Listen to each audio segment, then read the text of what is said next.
Isang mapagpalang umaga sa ating lahat, mga kapatid ko kay Kristo.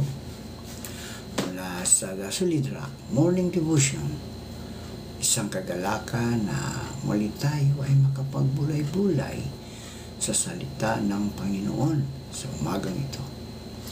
Mga ilang minutong pagbubulay-bulay ng mga salita ng Panginoon upang papurihan at sambahin ang ating Panginoong Hesukristo.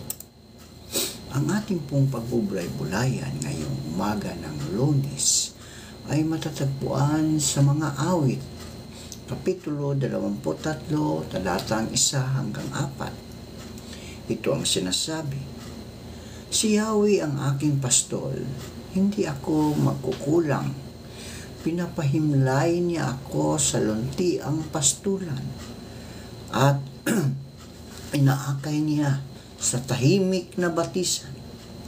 Pinapanumbalik ang aking kalakasan at pinapatnubayan niya sa tamang daan upang aking parangalan ang kanyang pangalan. Dumaan man ako sa madilim na libis ng kamatayan, wala akong katatakutan pagkat ika'y aking kaagapay. Ang tungkod mo ang pamalo, aking gabay at sanggalang. Pinagpala na po tayo sa pagkabasa at pagkarinig ng salita ng Panginoon. Tayo po ay manalangin. Ama naming Diyos na makapangyarihan sa lahat, marami pong salamat sa isang gabing nagdaan sa aming mga buhay na kami po iniingatan mo sa aming pagtulog. Maraming salamat, Panginoon, sa muli mong pagising sa amin, sa muli mong pagbibigay ng buhay at lakas sa araw na ito. Panginoon Hesus, ito ang unang araw ng isang linggo. Dalangin ko, O Diyos, na kami po'y pagpalain, patnubayan sa lahat ng aming mga gagawin. Ilayo mo po kami sa anumang kapahamakan. Lalong-lalo na, O Diyos, kung kami ay nagdadrive, bigyan mo po kami ng mahabang pasensya sa daan upang hindi po kami magkaroon ng anumang mga sigalot sa kalsada, Panginoon. Lord, puspusin mo kami ng iyong banal na Espiritu upang kami, O Diyos, ay patuloy na makasunod sa iyong kalooban. Panginoong Hesus, sa umagang ito, aming naalala ang aming mga kaibigan na naasa banig ng karamdaman. Patuloy mo po silang abutin, Panginoon. Patuloy mo silang pagalingin. Ibalik mo ang kanilang mga lakas na nawala dahil sa mga karamdaman, Panginoon. Lord, Ikaw ang Diyos na makapangyarihan sa lahat, makapagpapagaling ng anumang karamdaman, Panginoon. Ito man ay cancer, high blood, diabetes, at iba pa. Lord, abutin mo ang iyong mga anak na naroon sa banig ng karamdaman. Panginoong Hesus, patuloy ko rin itinataas sa inyo ang aming mga kapatid na magsisipasok sa kanilang mga trabaho. Ilayo mo po sila sa anumang kapahamakan. Naway makarating sila ng maluwalhati sa kanilang pupuntahan, Panginoon. Ikaw, Diyos, ang siyang gumabay sa kanila sa araw-araw. Panginoong Hesus, patuloy kong tinataas sa inyo ang mga kapatid naming nagtatrabaho sa ibang bansa, ang mga OFW. Patuloy mo po silang ingatan doon sa lugar kung saan sila naroon nagtatrabaho, O Diyos. Ilayo mo sila sa kapahamakan. Sa mga karamdaman, naway ang kanilang mga employer ay maging mabait sa kanila, Panginoon. Tulungan mo sila na ugnayan sa kanilang mga employer upang magkaroon ng ayos na relasyon, Panginoon. Lord, gayon din po, aming tinataas sa inyo ang aming mga kapatid na mga seaman na nasa barko nagtatrabaho. Sila po iyong ingatan doon sa barko, Panginoon. Ilayo mo sila sa anumang kapahamakan. Lord, salamat, Panginoon. Amin ding ipaabot sa inyo, Panginoon, ang aming mga kapatid na nagmamigrate na sa ibang bansa. Ingatan mo po sila doon. Pagpalain mo po sila, Panginoon, sa kanilang lugar kung saan na sila ngayon naninirahan. Naway ikaw, Diyos, ang humipo sa puso nila upang sila, O Diyos, ay makapagpatutuo sa kanilang buhay na si Jesucristo ang aming Diyos at tagapagligtas, upang sila, O Diyos, ay marami din madadala sa paanan mo at maliligtas din katulad nila, Panginoon. Lord, maraming salamat po sa mga katugunan sa aming mga panalangin. Sa pangalan ni Jesucristo na aming Diyos at tagapagligtas. Amen. Kinikilala po natin na ang Diyos Ama ay manlilikha. Ginawa niya tayo, binigyan niya tayo ng buhay, basta na lang ginawa tayo ng Diyos at inilagay sa mundo at pinabayaan na tayo. Bahala na tayo sa buhay natin.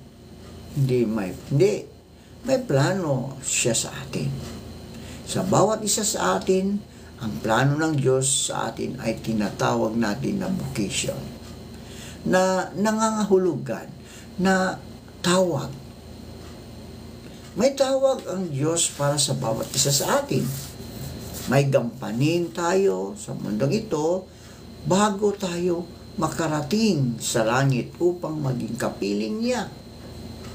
Tingnan po natin kung ano ang tawag sa atin ng Diyos at ipagdasal natin na makatugon tayo sa tawag na ito. Para sa marami sa atin, medyo alam na natin ang direksyon ng tawag niya. Apo, alam ko na ang tawag niya ay maging tagapagturo. Ang iba na may pamilya na. Ang tawag ay maging nanay o tatay o lulo. May iba naman sa atin, lalo na ang mga kabataan, naghahanap pa ng tawag ng Diyos. Ako ba ay maging teacher o maging magsasaka? Ang ibang pa-retire na. Ano ang tawag ng Diyos sa akin pag retire ko na? O iyong naghanap ng trabaho? Saang trabaho aba ako tinatawag ng Diyos? Pero para sa atin na may direksyon na, tulad ko na tagapagturo o ng isang engineer, palagi ba tayong nagtatanong paano ko ba gagampanan ang pagiging guro ko o pagiging leader ng isang kumpanya o isang pagiging engineer ko o ang pagiging estudyante ko? Palagi nating pinapakinggan ang tawag ng Diyos. Sana nga pinapakinggan natin siya at hindi lang ang gusto natin o ang ating hilig. May gustong ipagagawa ang Diyos sa atin, kaibigan, kapatid. Kung susundin natin niya, magiging maligaya tayo. Kasi kasama sa plano niya para sa atin. Binibigyan niya tayo ng ating angking galing na gawin iyon. Pero kung hindi tayo susunod sa gusto niya, mas mahihirapan tayo. Oo, may mga katangi-tanging tawag ng Diyos sa bawat isa sa atin.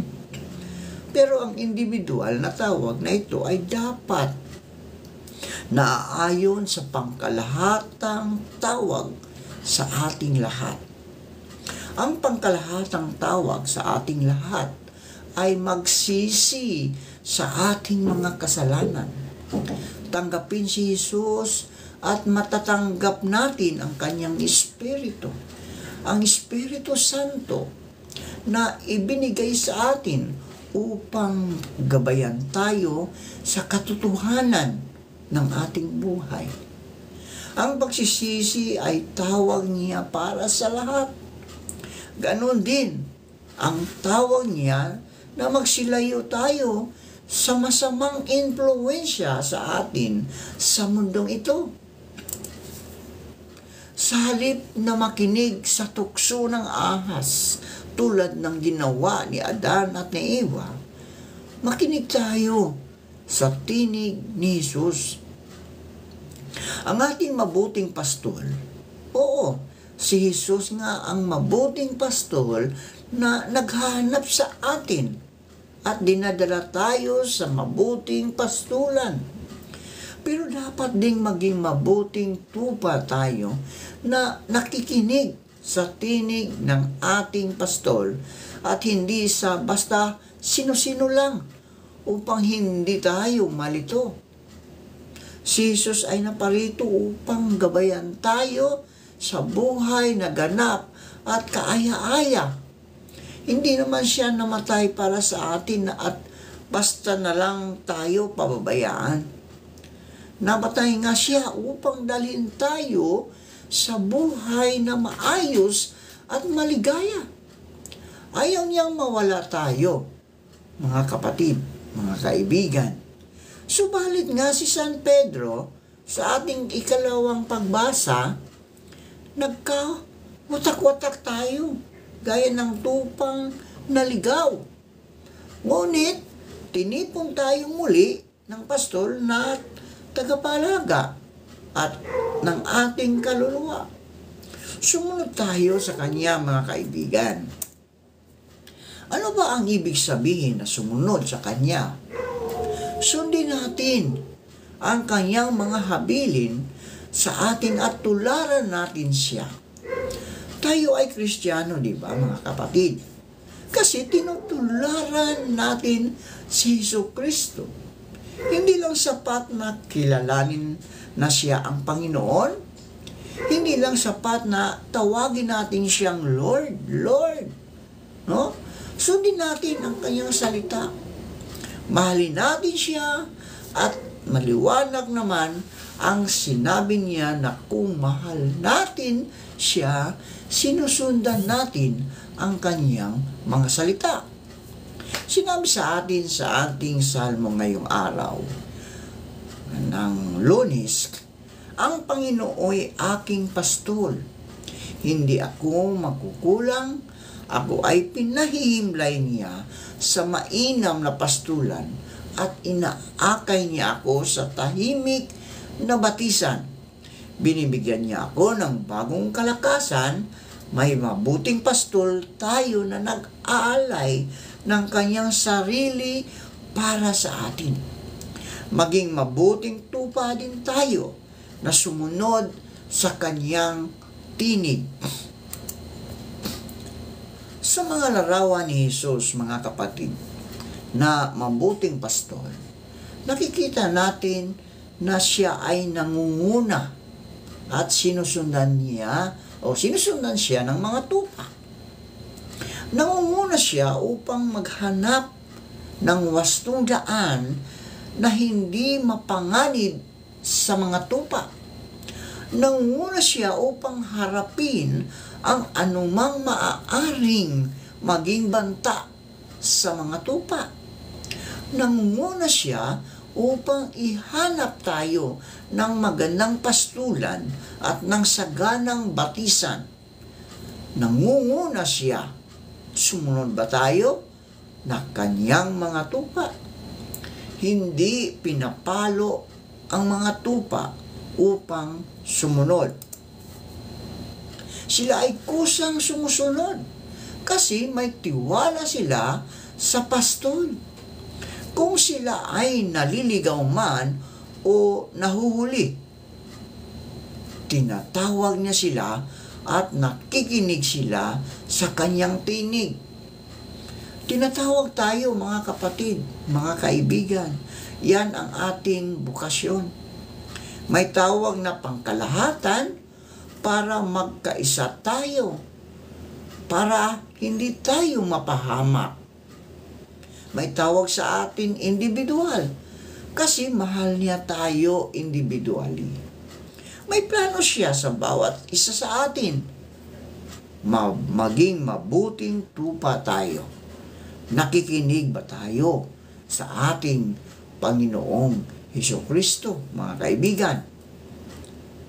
Tayo po ay manalangin. Marami pong salamat, Panginoon, sa mga salitang aming napagbubulay-bulayan ngayong umaga. Ang mabuting pastol. Lord, ikaw po ang mabuting pastol na ginagabayan ninyo kami. Kami po yung mga tupa na patuloy mong iniingatan upang hindi kami mapahamak. Maraming salamat po. Panginoon Hesus, sa umagang ito, dalangin kong pagpalain mo at ingatan ang iyong mga anak, lalong-lalo na itong nakikinig ngayong umaga. Pagpalain mo sila, ilayo mo sila sa anumang kapahamakan, maging ang kanilang buong pamilya. Patuloy mo po silang gabayan. Pagalingin mo po kung ano man ang mga karamdaman na meron sila ngayon. Panginoong Hesus, maraming salamat po. Sa pangalan ni Hesukristo na aming Diyos at tagapagligtas. Amen.